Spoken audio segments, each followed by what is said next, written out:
আসসালামু আলাইকুম। Hello viewers, মিমি cooking হাউজে সবাইকে স্বাগতম জানিয়ে আজকের রেসিপি শুরু করছি। আজকের রেসিপিতে থাকছে নুডলস দিয়ে ভীষণ মজাদার একটি বিকেলের নাস্তার রেসিপি। আশা করছি আমার আজকের রেসিপিটি আপনাদের অনেক বেশি ভালো লাগবে। রেসিপিটি যদি ভালো লাগে অবশ্যই চ্যানেলটিকে সাবস্ক্রাইব করার অনুরোধ রইল। তাহলে চলুন শুরু করা যাক নুডলস দিয়ে ভীষণ মজাদার বিকেলের নাস্তার রেসিপিটি। প্রথমে একটি হাঁড়িতে আমি পানি বসিয়ে দিয়েছি। এখানে একটি আলু কুচি করে নিয়েছি আমি। আলুটাকে কেটে ধুয়ে নিয়েছি। এবার এই পানির মধ্যে আমি দিয়ে দিব 1 থেকে 1.5 মিনিটের মতো জাল করে নিতে হবে।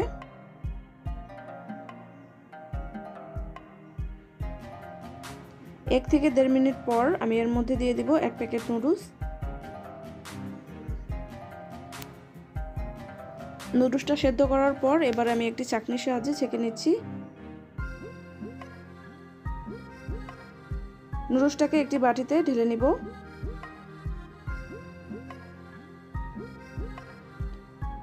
ঠান্ডা হওয়ার পর এই নুডলসের মধ্যে একে একে আমি সব কিছু দিব। এর মধ্যে দিয়ে দিলাম হাফ কাপ পরিমাণ পেঁয়াজ কুচি, 3 টেবিল চামচ পরিমাণ মরিচ কুচি,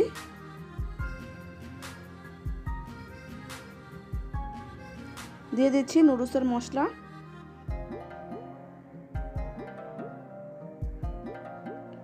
লবণ দিয়ে দিচ্ছি স্বাদ মতো। খুবই অল্প পরিমাণে দিতে হবে, নুডলসের মশলায় সাধারণত লবণ থাকে। অল্প পরিমাণে হলুদের গুঁড়া, 3 টেবিল চামচ পরিমাণ বেসন এবং একটি ডিম দিয়ে মাখিয়ে নিতে হবে।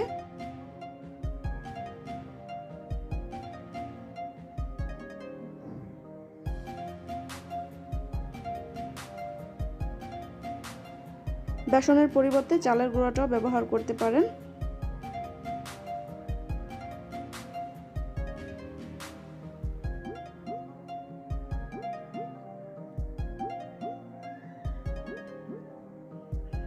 মিশ্রণটি মাখিয়ে নেওয়া শেষ। এবার আমি চুলায় একটি হাঁড়ি বসিয়ে দিয়ে দিয়েছি পর্যাপ্ত পরিমাণে তেল। এই বড়াগুলোকে আমি ডিপ ফ্রাই করে নিব। চুলার তাপটা মিডিয়াম আঁচে রেখে এই বড়াগুলোকে ভেজে নিতে হবে।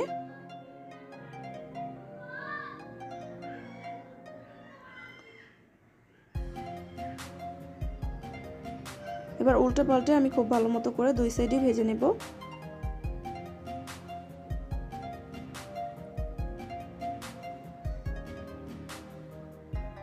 দুই সাইড উল্টে পাল্টে আমি ভেজে নিয়েছি। এবার একটি ছাঁকনির সাহায্যে আমি তেলটা ঝরিয়ে একটি টিস্যু পেপারের উপর উঠিয়ে নিয়েছি।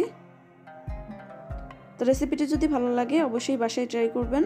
ভিডিওটি যদি ভালো লাগে অবশ্যই একটি লাইক করবেন। আর যারা এখনও আমার চ্যানেলটিকে সাবস্ক্রাইব করেননি please subscribe my channel. Subscribe করে পাশে থাকা ছোট্ট বেল আইকনটি ক্লিক করে দিবেন। এতে করে যখনই আমি নতুন ভিডিও আপলোড দিব তার নোটিফিকেশনটি সবার আগে পৌঁছে যাবে। সবাই ভালো থাকবেন, মিমি কুকিং হাউজের সাথেই থাকবেন। আল্লাহ হাফেজ, আসসালামু আলাইকুম।